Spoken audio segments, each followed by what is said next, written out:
PNG happenings. The Kina decline is one area where, as we all know, Papua New Guinea is an import-dependent country.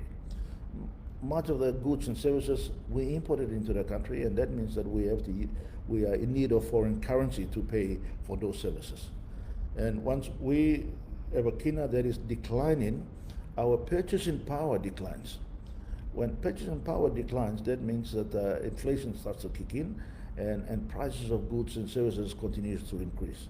So when you go down to the shop and you see the prices continuously increasing few months, every few months, you know that because IMF's deliberate strategy of trying to keep the Kina lower value, thinking that all our exports will improve the balance of payments and currency availability in the country. Fair enough, but not every Papua New Guinean is in the export industry. Not every Papua New Guinean is growing coffee or cocoa or copra or oil palm to export so that they will have that income that you think that IMF is thinking that our people will earn.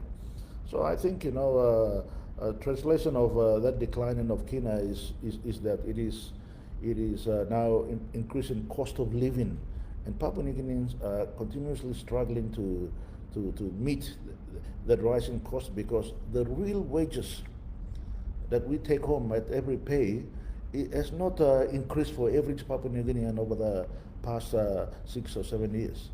So you are earning less money, and you're paying more for your goods and services and whatever food and items that you buy at the shops.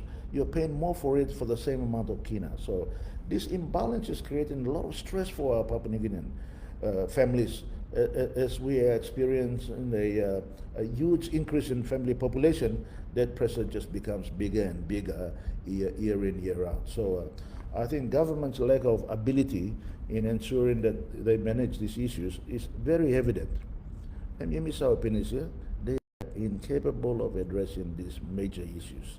And as a result, we have a cargo cult mentality.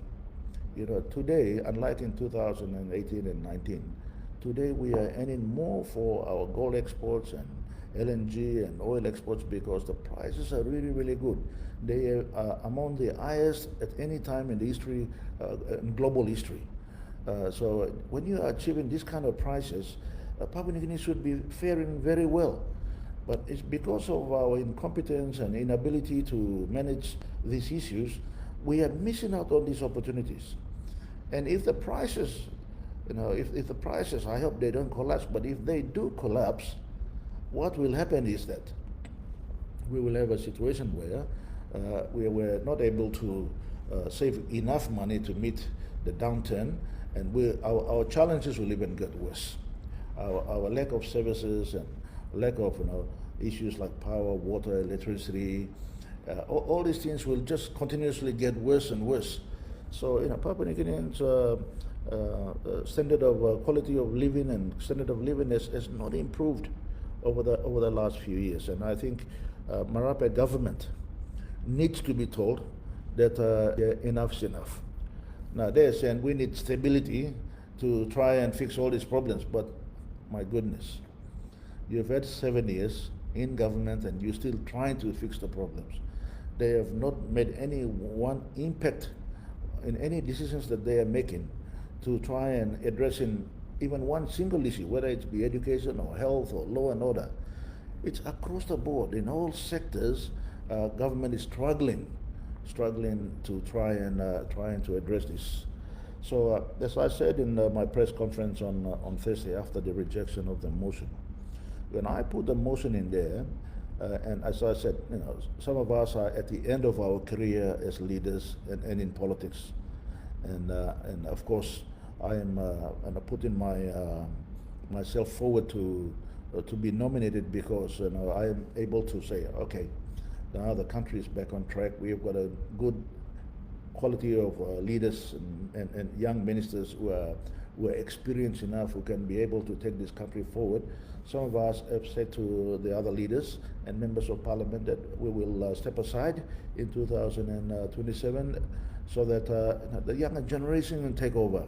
We've got enough skilled people and experience, both in opposition and some members of parliament, for us to make a big difference in the country. We shouldn't allow continuously Marape to continuously give us lip service. And that's precisely what it's been doing. So I think, first things first is for us is to rebuild confidence in the economy and making sure that some of the programs that we have announced that we should participate in is that there are some low-hanging programs that I think it'll immediately make an impact. In 2019, the Papua LNG, the deal was signed already. I deliberately tried to sign the deal earlier because I knew very well that Mozambique in Africa had a huge reserve of gas in LNG, and if they had gone ahead of Papua New Guinea, they will develop it and they will secure many of the markets, and we will miss out.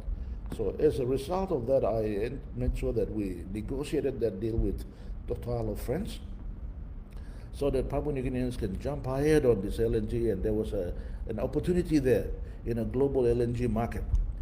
Unfortunately, for some reasons unknown, and it's just complete madness as far as I was concerned, to cancel a deal that has been done by a government of the day with a big investor that is going to bring a huge investment, 14 to 15 billion US dollar investment in the country, and providing employment for thousands and thousands of Papua New Guineans.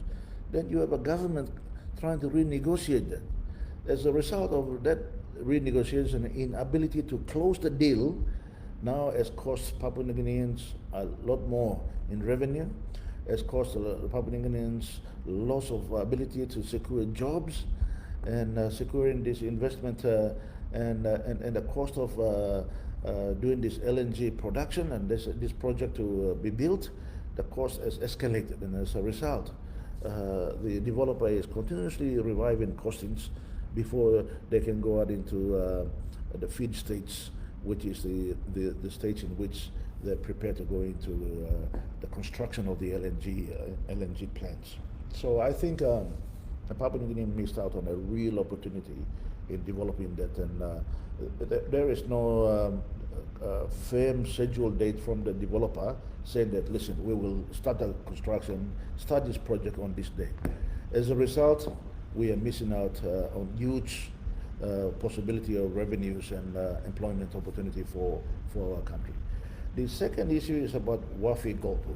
Now, when Newcrest, before Newcrest was sold to Newmont, the American mining giant, this agreement with Newcrest was already signed at a Sydney mining conference by our government I think it was in 2018.